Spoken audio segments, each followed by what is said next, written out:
What happens when a former royal, a man accustomed to deference, ceremony, and the unquestioned spotlight, comes face to face with one of America's sharpest late-night provocateurs? What begins as polite small talk can unravel into raw confrontation, the kind of television no amount of palace training, PR rehearsals, or media coaching can possibly control.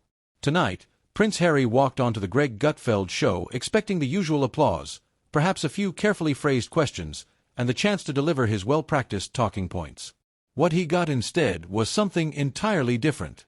A relentless host who refused to play along with royal PR. A clash of personalities so stark it spiraled into one of the most unforgettable interviews in recent memory. The lights of the Gutfeld studio blazed down from above, bouncing sharply off the glossy desk where Greg sat with his usual half-smile, the kind of smirk that could either mean welcome or warning. The audience clapped politely, almost hesitantly, as the announcer's voice boomed. "Please welcome Prince Harry." Harry strode onto the stage with shoulders squared and jaw set in that particular kind of confidence that some would call composure, others might call arrogance. He wore a fitted dark suit, tieless, as if trying to project casual charm while still reminding the room of his stature. But his eyes betrayed him.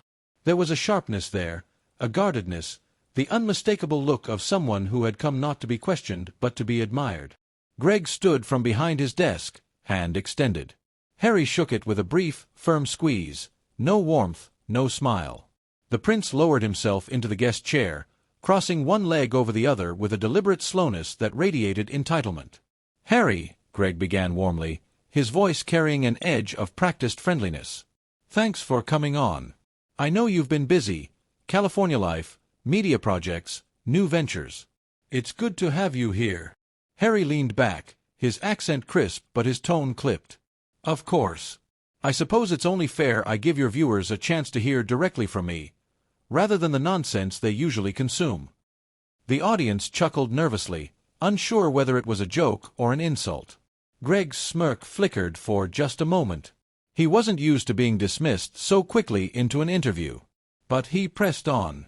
"Well," Greg said, leaning back in his chair, "let's start light. How's married life treating you? Plenty of headlines about you and Meghan.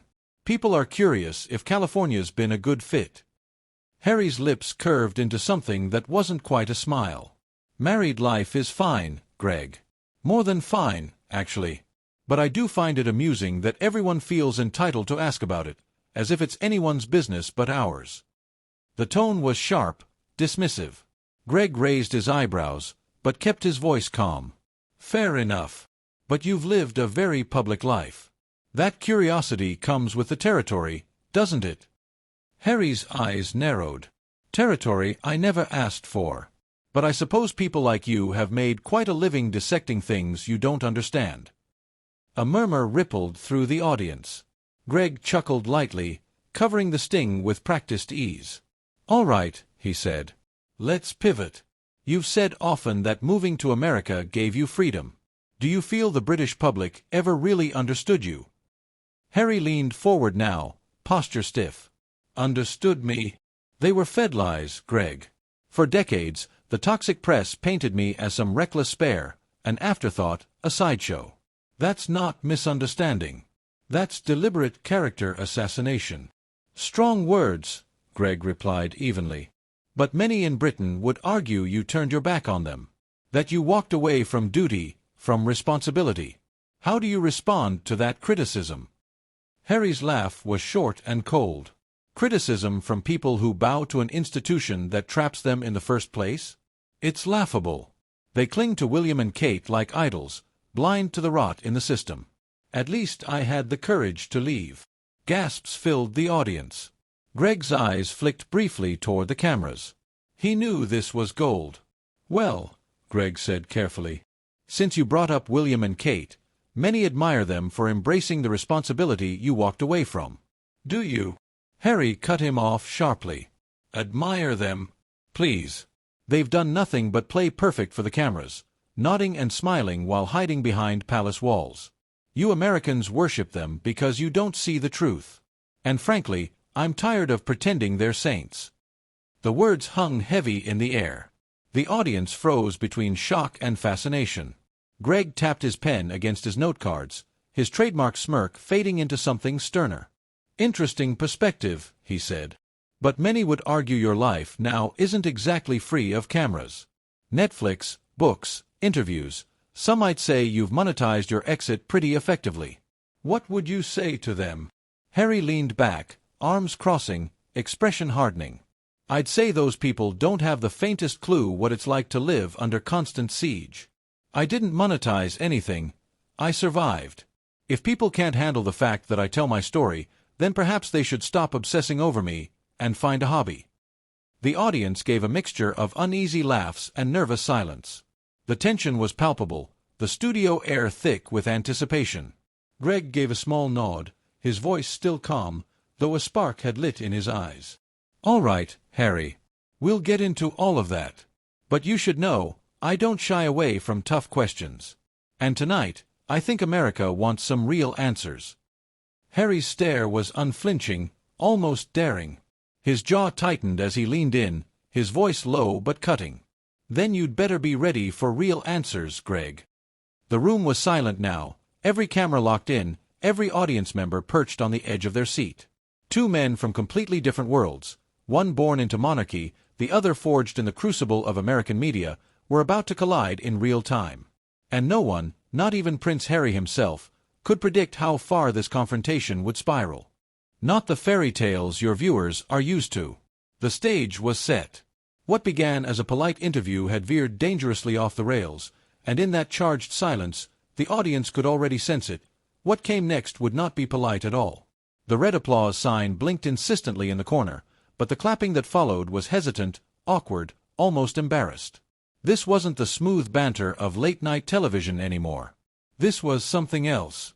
This was a duel. Greg leaned forward now, elbows resting on the desk, eyes locked on Harry with the focus of a chess player studying an opponent's next move.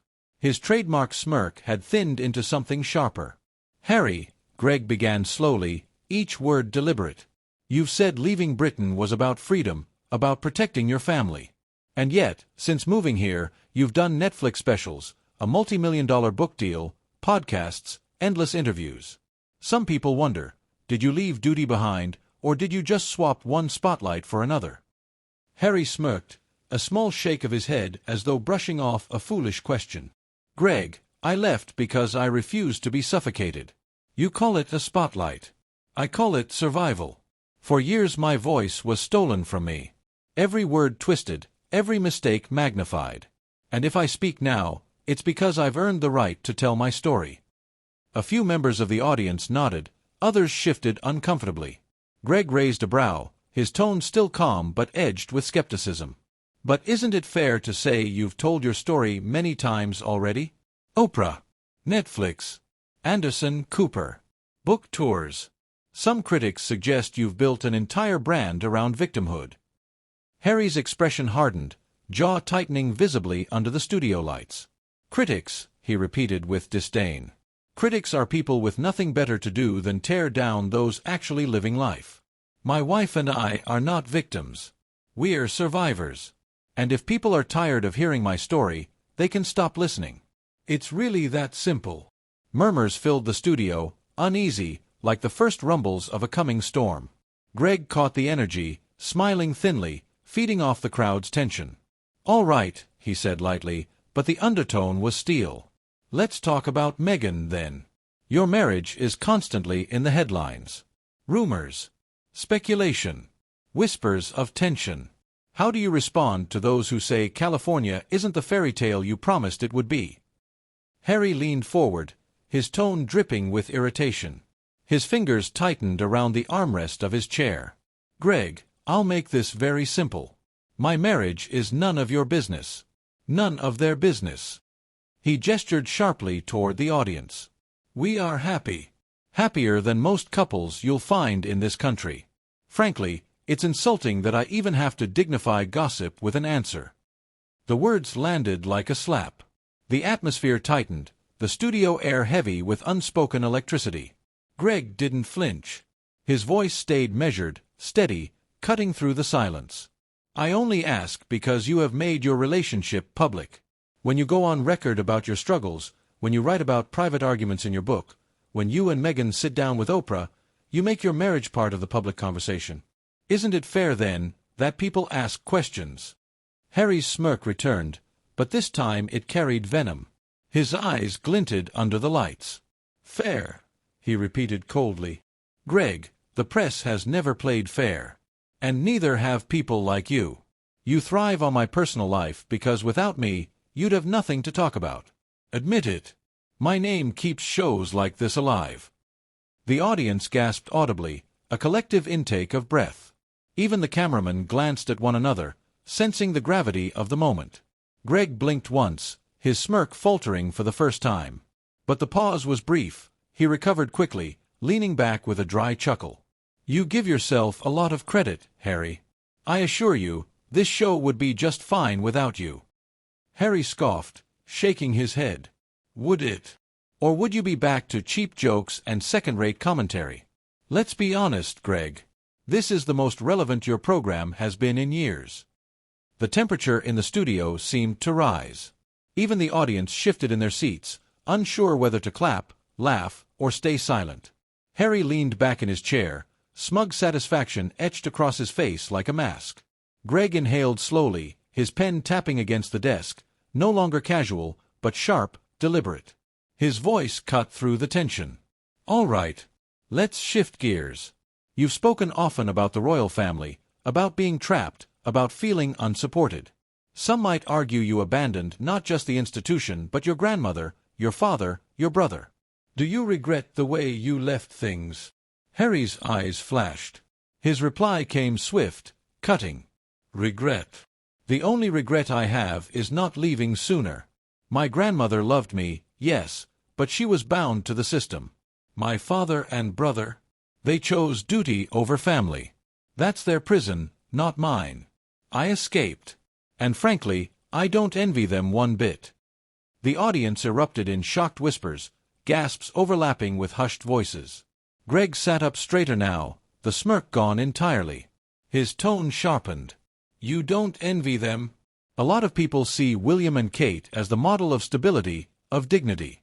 Meanwhile, you've made headlines for trashing your family, for exposing private conversations, for turning centuries of tradition into what looks like a grievance tour. Harry snapped his head toward him, his voice icy, every word like a blade. "William and Kate live in a cage. A gilded cage, yes, but a cage all the same. They smile, they wave, they pretend. And Americans eat it up. You call that dignity? I call it acting. At least I'm honest." Greg's pen tapped again, harder now, like a metronome keeping time to the clash unfolding. His eyes narrowed as he leaned in closer. "Honest." His voice was calm, but the bite was unmistakable. "You're calling this honesty? Cashing in on secrets, selling interviews, pointing fingers. That's not honesty, Harry. That's opportunism. And a lot of people, myself included, are starting to wonder if you've mistaken rebellion for relevance." The air turned razor-sharp. Harry's eyes narrowed into slits, posture rigid, defiance radiating from every inch of him. The duel had fully begun. He didn't flinch. He didn't smile. He didn't soften. His voice came out low, firm, and unyielding. "You can call it whatever you like, Greg, but I know who I am. I don't need the approval of the British public, the American public, or late-night talk show hosts to validate my choices. I left a corrupt system behind, and if people can't handle that, it's their problem, not mine." The words echoed like steel striking stone. The audience was silent now, every cough stifled, every breath suspended, waiting. The tension was unbearable, a storm pressing at the edges of the room, ready to break. The overhead lights buzzed faintly, their hum suddenly noticeable in the oppressive quiet. Greg exhaled, folded his arms across his chest, and gave a slow nod. His voice, when it came, was quieter than before, almost too calm. "All right, Harry," he said softly, but with the edge of a blade. "We'll see just how honest you really are." The duel lines had been drawn. Harry sat like a king without a throne, chin lifted, arms crossed, daring the world to challenge him. Greg sat opposite, calm but coiled, waiting, seething beneath the surface. The storm wasn't ending. It was only just beginning. The studio was so quiet you could hear the hum of the stage lights, the faint shuffle of a cameraman repositioning, the sound of someone in the audience nervously clearing their throat. Harry leaned back further in his chair, arms folded, his face carved in smug composure, the look of a man who believed he had already won. Greg, however, leaned forward. His elbows pressed against the glossy desk, his gaze sharpened into something surgical. He studied Harry as if preparing to cut straight through armor. "Harry," Greg began, his tone low but precise, "let me ask you this. If the monarchy was so oppressive, so suffocating, then why do you keep talking about it? Why build your entire career around the very thing you claim to have escaped?" Harry let out a humorless chuckle, sharp and cold. "Because it matters, Greg. It matters to expose hypocrisy, to show the world what really goes on behind palace walls. If my words make people uncomfortable, that's their issue. At least I'm not hiding." Greg tilted his head slightly, a faint smirk returning like a shadow. "Not hiding. That's rich. You left Britain talking about privacy, but then you signed a Netflix deal, released a tell-all memoir, turned your life into content. That's not privacy, Harry. That's publicity, with a price tag." The audience gave a collective ooh, the sting of the words slicing through the silence. Harry's expression tightened, his jaw clenching visibly. His voice came out sharper, laced with venom. "You think you're clever, don't you? Sitting there in your cheap suit, smirking, pretending you understand what it's like to live under global scrutiny. You have no idea." Greg didn't blink. His reply was quick, clean, and merciless. "Cheap suit. Harry, I bought this myself. You can't say the same about much of what you've worn in your life, can you? Let's be honest, every privilege you've had, every stage, every opportunity came with the Windsor name. Without it, you're just another guy in L.A. with too much time on his hands." The studio gasped. The words hit like a hammer, blunt and devastating. Harry's ears burned red. For the first time, his confidence wavered. He shot back, his voice raised. "That's absurd. I've built something of my own. I've created a life outside of that family." Greg leaned back slowly, his voice calm but cutting, like a knife wrapped in silk. "No, Harry. You've monetized your family. Every dollar you've earned since leaving has come from your royal title, your royal drama, your royal grievances. Strip that away, and what's left? A man in California, living in someone else's mansion, giving interviews about how unfair life has been." Harry's voice rose, breaking through his composure. "That's a lie. Meghan and I have worked tirelessly to." "To what?" Greg interrupted smoothly, slicing into his words. "To produce content no one watches, to give interviews about struggles most people would kill to have, to play the role of the outcast while living off the fortune and fame given to you by the very institution you claim to despise." The audience reacted audibly, gasps, whispers, an uneasy shuffle rippling through the room. Harry's face flushed, his hand tightening around the armrest of his chair. The polished calm he carried into the studio was gone now, shattered. He leaned forward, pointing a finger toward Greg, his voice shaking with anger. "You don't know me. You don't know the pain, the isolation, the betrayal I've faced. My wife and I—" Greg cut him off again, his tone sharper than ever. "Your wife. Let's talk about her for a moment. She's an actress. She knew what the spotlight was. She thrived on it. And together, you've turned your marriage into a performance, a brand. You think people can't see through it." The audience murmured, the atmosphere thick with discomfort. Harry's nostrils flared. His voice dropped cold. "Leave my wife out of this." Greg didn't flinch. His words came measured, deliberate. "What? She's half the act, Harry. You talk about protecting your family, yet you've built an empire on exposing them. You talk about oppression while living in luxury. You criticize William and Kate, but let's be honest. Isn't the real issue that you envy them? That they kept their duty, their dignity, while you chose self-pity?"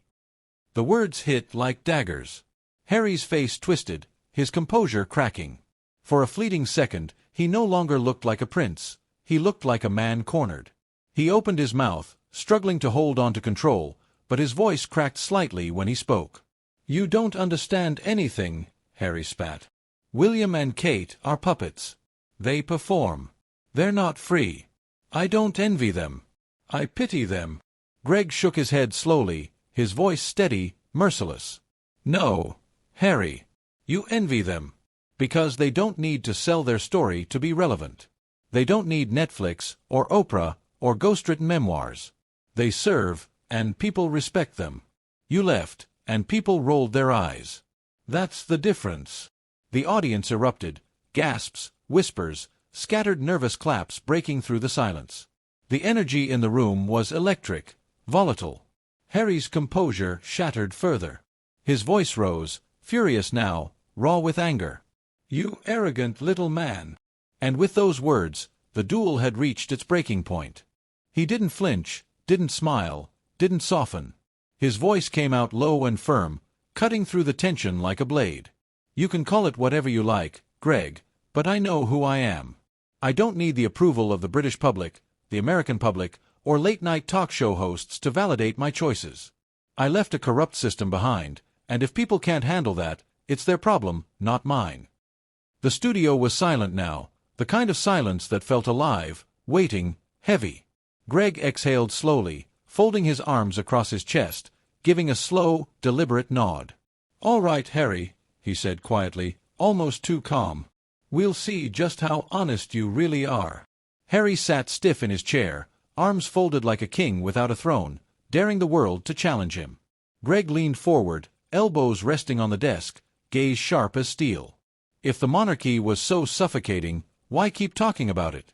Why build a career on the very thing you claim to have escaped?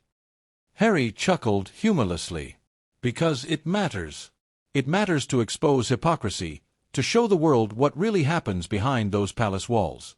If my words make people uncomfortable, that's their issue. At least I'm not hiding. Greg smirked. Not hiding.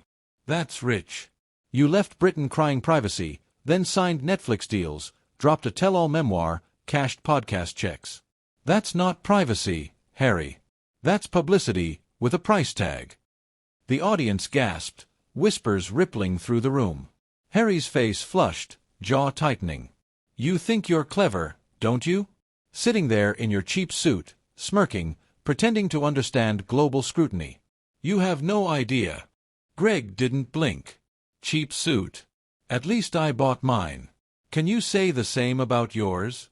Let's be honest, every stage you've stood on, every camera pointed your way, every privilege you've had, it all came with the Windsor name. Strip that away, Harry, and what's left? Just another man in LA with too much time on his hands. The words landed like thunder. Harry froze, his chest rising and falling with fury, his mask of control cracking. Greg leaned back, calm restored, his voice deliberate. So tell me, Harry, who are you without the crown, the scandal, the spotlight? Harry said nothing. He couldn't. The silence told the story for him. Greg looked straight into the camera, his voice sharp. There you have it. A man who ran from duty, who demands privacy yet can't stop selling his story. Titles don't make character. Palaces don't make integrity. Running doesn't make you free, it just makes you lost. The audience erupted, applause, gasps, nervous laughter. The damage was done.